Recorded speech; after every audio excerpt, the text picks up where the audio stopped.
जिस समय संसार में कुछ नहीं था, न ब्रह्मदेव थे, न भगवान विष्णु थे, न सूर्य था, न चंद्रमा था, न आकाश था, न पाताल था।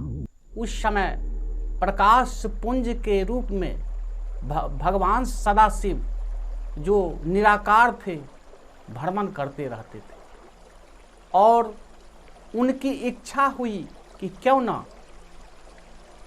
हम जो एक से दो हो जाएं, और उसी वक्त अर्धनारीश्वर रूप में प्रकट हो गए और जो उनका शक्ति रूपा था उनके शरीर से बाहर हो गई, एक तेज पुंज बाहर हो गई और होने के बाद वही उसी को हम लोग महाकाली कहते हैं, दुर्गा कहते हैं, महालक्ष्मी कहते हैं, अम्बा कहते हैं, जगदम्बा कहते हैं। वही तेज पुंज जो सदाशिव से बाहर हुई।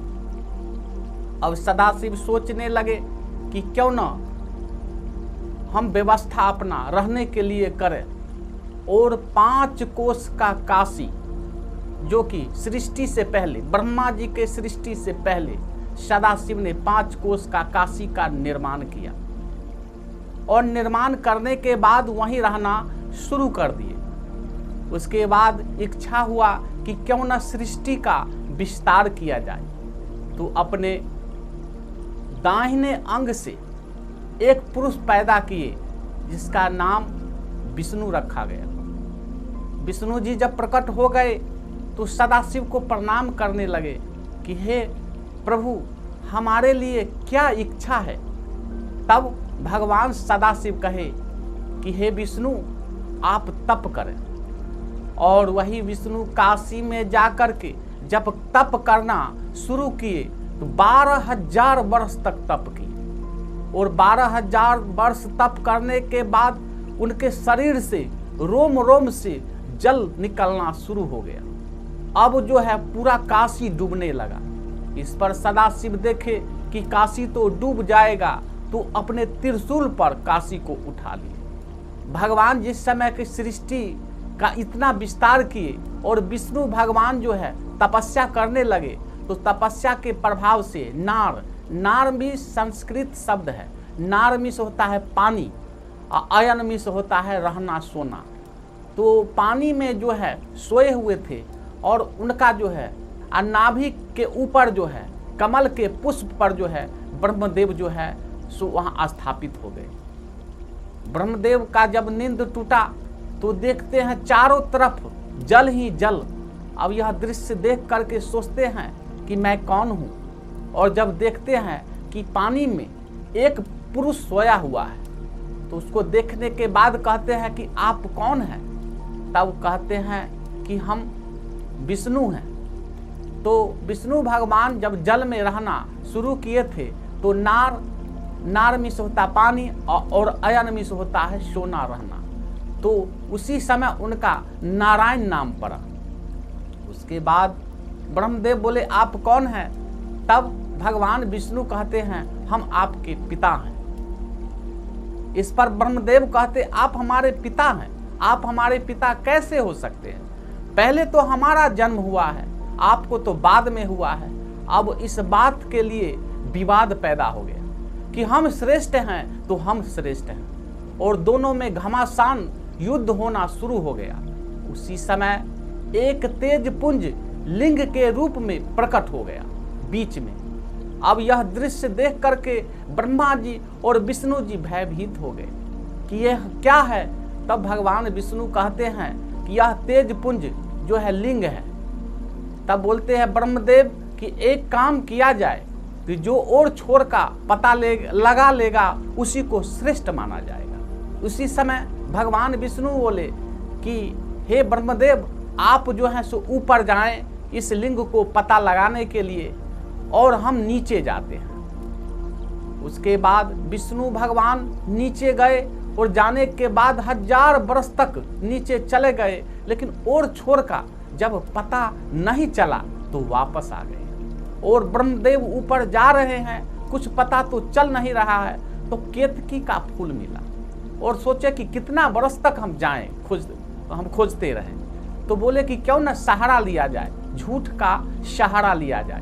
और उसी वक्त केतकी से बोले कि हे केतकी, हम तुम्हें सभी देवता पर चढ़ा देंगे। एक झूठ बोलना है कि विष्णु भगवान जो है हमारा इंतजार कर रहे हैं और हमको श्रेष्ठ बनना है। और जब वह भी वापस आ जाते हैं केतकी के साथ, तब ब्रह्मदेव कहते हैं कि हे विष्णु, आपको कुछ पता चला? तब भगवान विष्णु कहते हैं कि हमको तो कुछ नहीं पता चला। तब इस पर जो है सत्य बात बोले। उसी समय आकाशवाणी हुई कि हे विष्णु, आपने सत्य बोला है, इसलिए आज से संसार आपको सत्यनारायण के नाम से जानेगा। उसके बाद ब्रह्मदेव बोले कि हमको तो पता चल गया। इस पर आकाशवाणी होता है कि हे ब्रह्मदेव, आप झूठ न बोलें। फिर भी ब्रह्मदेव झूठ बोलते हैं और झूठ बोलते हैं कि अगर आपको विश्वास नहीं है तो केतकी के पुष्प से आप पूछ लीजिए। उसी वक्त केतकी का पुष्प जो है सो झूठ बोलता है कि हाँ, ब्रह्मदेव को छोड़ का पता चल गया। उसी वक्त भगवान शिव प्रकट हो जाते हैं और आंख क्रोधित कर लेते हैं और उसके बाद काल भैरव को पैदा करते हैं और काल भैरव को आदेश देते हैं कि हे काल भैरव, जिस मुख से ब्रह्मदेव झूठ बोले हैं उस मुख को आप काट दें।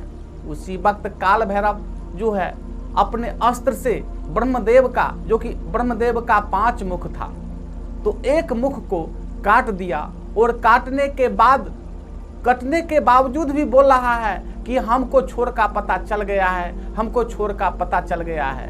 तो जब सर कट गया तो लुढ़कना शुरू हो गया और उनके जो है सर से खूनों का फुब्बारा चलने लगा। वही नदी बन गया जो आज लखनऊ और इलाहाबाद के बीच में वह नदी पड़ता है। तो बंधुओं, जो भी इसमें जाता है स्नान नहीं करता है, प्रणाम करके वापस चलाता है। उसके बाद भगवान विष्णु भयभीत हो गए और उनको जो है सो आराधना करने लगे कि हे प्रभु, आप शांत हो जाएं। इस पर बोलते हैं इसको कुछ गति दे दीजिए।